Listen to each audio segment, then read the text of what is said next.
first time in weeks, I finally felt able to breathe.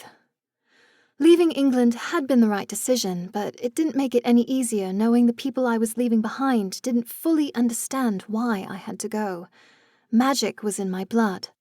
That much had become clear to me since my first time in the tiny oceanside town of Brookhaven, Massachusetts, 2 months ago. But in London, I wasn't free to be myself. When I'd shared the news of my recently emerged magic with my parents, they'd told me I was a mental case.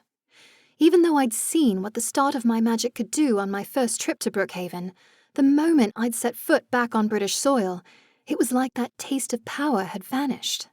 I knew it wasn't really gone, but being back home under my parents' scrutiny had stifled my progress.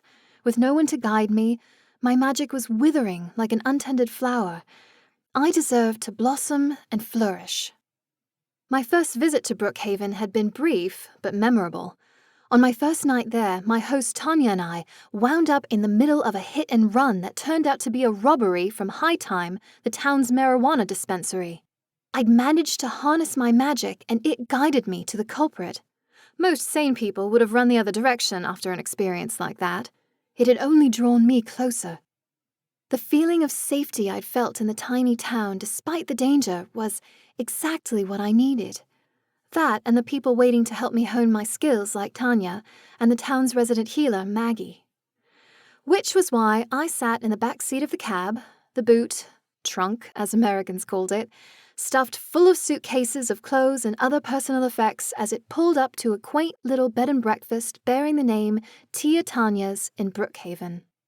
I barely paid the cabbie when an older woman with graying hair raced out the front door.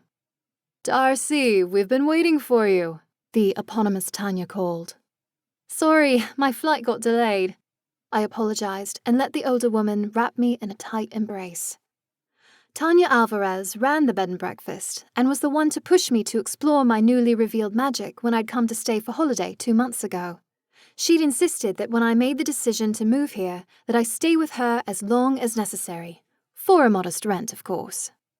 "Beau's been positively glum without you," Tanya rambled, pulling cases and bags out of the boot and hefting them past the wooden sign with its red and purple roses.